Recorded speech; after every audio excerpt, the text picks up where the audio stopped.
Maligayang pagdating sa demo ng One Restaurant System.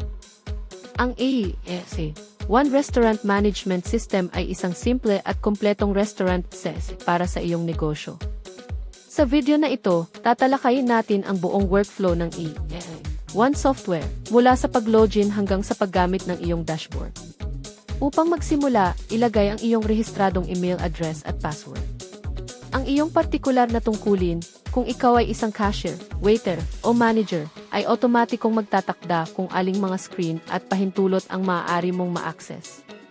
I-click ang login button kapag nailagay na ang iyong credentials. Kung ang iyong account ay nakalink sa maraming sangay, piliin lamang ang lokasyon kung saan ka nagtatrabaho ngayon upang magpatuloy sa iyong main dashboard. Kapag nag-login bilang isang manager, sasalubungin ka ng main dashboard. Mula rito, maaari mong subaybayan ang kalagayan ng iyong negosyo ng real-time, kabilang ang kita, mga gastos at margins. Maaari mo ring subaybayan ang pang-araw-araw at buwan ng sales trends, mga mabilis-mabiling produkto at performance ng bawat staff. Ngayon, lumipat naman tayo ng view at mag-login bilang isang cashier upang galugarin ang pangunahing sales screen. Dito mangyayari ang karamihan sa iyong pang-araw-araw na operasyon. Bilang isang cashier, makikita mo ang iyong menu categories dito sa gitna. Madali kang makakapagpalit sa pagitan ng mga grupo tulad ng soft drinks, meals, at desserts upang magsimulang kumuha ng mga order. Sa kaliwang bahagi, makikita mo ang iyong active bill habang tinatap mo ang mga produkto sa menu. Lalabas ang mga ito dito ng instant para suriin mo. Para sa mga din-in na order, i-click ang din-in upang makita ang iyong table map. Piliin lamang ang seksyon at numero ng mesa kung saan nakaupo ang mga bisita. Kailangang i-customize ang isang order. Kung ang isang produkto ay may modifiers, otomatiko itong lalabas. Maaari mo ring itap ang anumang produkto sa bill upang magdagdag ng mga kitchen notes tulad ng no sugar o no salt, pagkatapos ay i-confirm. Maaari mong i-adjust ang dami ng produkto sa pamamagitan ng pagtap nito sa menu o pagtap sa quantity para baguhin ito. Kapag tapos na ang order, i-click ang print upang ipadala ang directly sa kusina. Mananatiling active ang mesa hanggang sa handa ng magbayad ang customer.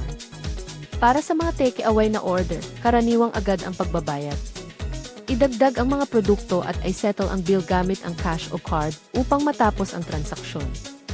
Kung nais ng customer na magbayad mamaya, maaari mong i-print the bill at ilagay ito sa hold. Maaari mo itong buksan at i-settle anumang oras mula sa seksyong Open Bills. Para sa mga delivery, piliin ang delivery mula sa top bar. Maaari kang magdagdag ng bagong customer o pumili mula sa iyong listahan. Idagdag ang mga produkto at mag-assign ng delivery person bago i-print ang bill. Ang order ay pupunta sa kusina para ihanda. Mananatiling nakikita ang mga aktibong delivery sa delivery section. Kapag bumalik na ang delivery person dala ang bayad, maaari mo nang isettle ang bill sa cash o card mode.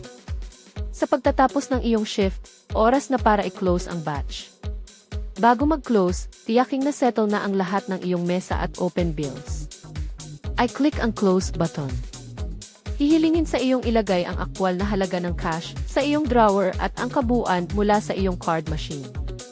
Kapag na-verify na, i-click ang close upang i-finalize ang batch.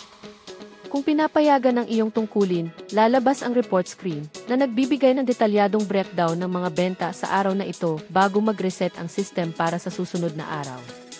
Sa wakas, tingnan natin kung paano pamahalaan ang iyong menu.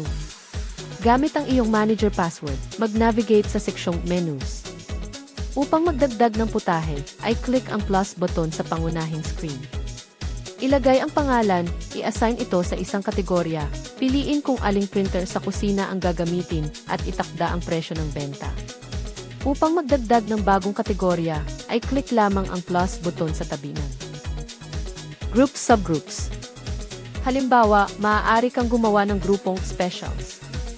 Kapag na-save, lalabas ito agad sa iyong listahan ng grupo. Mabilis din ang pagbabago ng mga presyo. Pumili ng anumang produkto, i-update ang price field, at i-save. Ang update ay makikita sa lahat ng iyong ESEC terminals sa susunod na pag-login. Maaari ka ring magdagdag ng mga larawan sa mga produkto upang matulungan ang iyong staff na magtrabaho ng mas mabilis.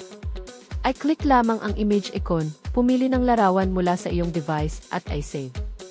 Makipag-ugnayan sa amin upang i-implement ang AI One system para sa tagumpay ng iyong negosyo.